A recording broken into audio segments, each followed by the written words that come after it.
What is going on, everyone? Welcome back on Block Gems. So today I want to talk about wearables. I want to talk about this specific type of NFTs, and I want to show you if there is or not a trend forming in this specific subcategory of NFTs. So we've never discussed this topic, but I really wanted to cover it because, 6 months ago, nobody was thinking that land NFTs would have been the next big thing, and then they exploded.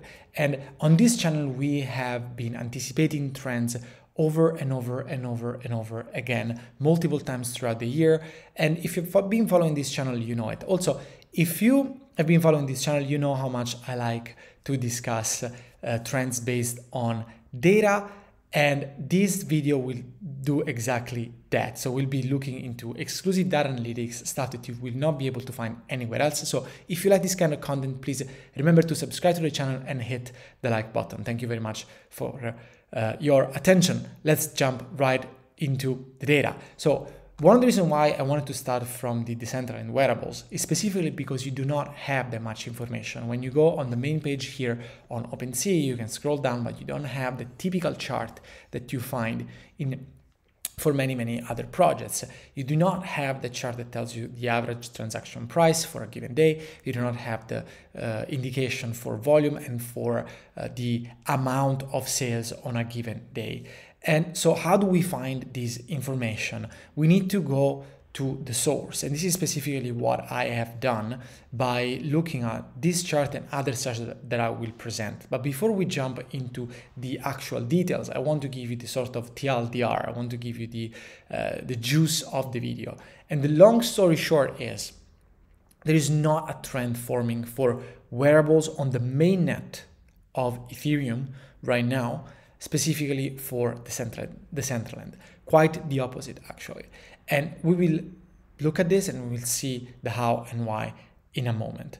Now, these are all the transactions starting from mid-April till today. And you can see that people have been buying at crazy prices items that personally I wouldn't have bought at these price levels. For instance, nearly 3 Ethereum for a pair of shoes, or for a hat, or for trousers and whatnot. But the bulk of the transactions has been occurring below 1 Ether.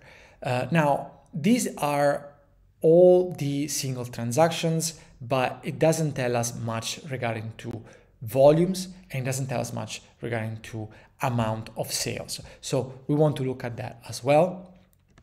And if we go and look at the transaction count, so how many transactions on a given day have been occurring, you can see that there is certainly a downtrend. The spikes become smaller and smaller and smaller throughout the past few months.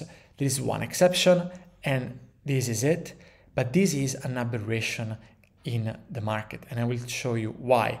This spike here is basically this spike here, and this is happening on December 13th, basically the day when Artifact was acquired by Nike. What happened here was basically that everyone wanted to have some sort of exposure.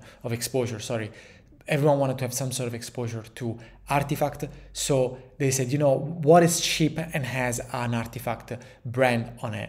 Okay, there are these shoes on basically on sale on Decentraland, and I'm going to buy them because I will own something from Artifact and maybe they will grow. By the way, I was one of them making this purchase, and it's a purchase I totally regret. But in general, this is what occurred, and this is why we saw that spike in volume, in price, in transactions, and whatnot. However, the number of transactions has been going down, and also the volume in general doesn't look that sexy, with the exception of December the 13th and December the 14th, as we have said. This doesn't look attractive at all, in my opinion, because it literally showing that the market size is not increasing, that the market for this kind of goods on the mainnet of Ethereum is not as big as we would expect from a trend that would be at this start, right? So this is the first part of the video, so we can close it up here. The second part of this video is, can this trend form somewhere else? And the answer, in my opinion, is that it is very, very immature, but there might be some hopes for this view, right? And the reason for this is because if the busiest day on mainnet Ethereum for the central wearables was, for instance, 50, 40 transactions in a given day. This was the busiest day for this kind of market on mainnet Ethereum. This is just a regular day on the Polygon network. We're talking about 80, even 200, 90 on another day, 120 on another day. So the average day on the Polygon network for wearables is at least twice the size, actually multiple times the size, more than twice, probably thrice on average, what happens on the mainnet. The reason for this is because the value of the items, the value of the wearables is not that big, and so transactions on mainnet might become anti-economical, right?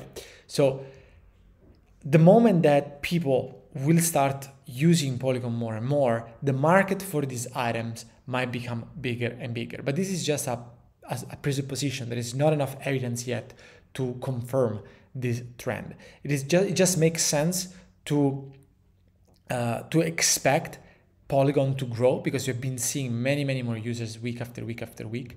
And as more users come to Polygon, then these kind of transactions become more sensible, because they don't have to spend $100 to transfer something that is worth, I don't know, $80. And on Polygon, it makes sense to transfer something for, say, $2 if the item was worth $100.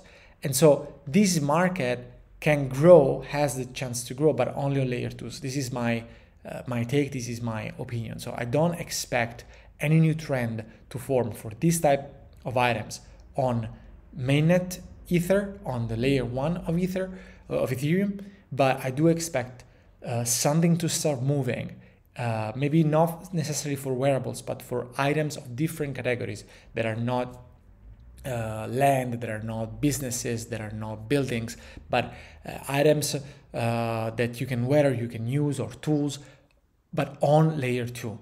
This is what I expect, and this is a trend that I will start looking into, or at least a trend that I'm expecting to see forming.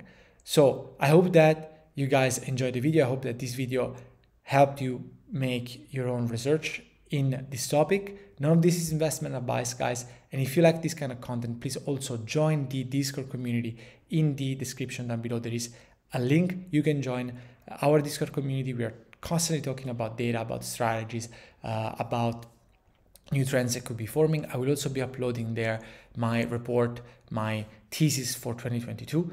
And if you enjoyed the content, guys, please remember to subscribe and hit the like button. Thank you very much for your time, and see you in the next video. Bye bye.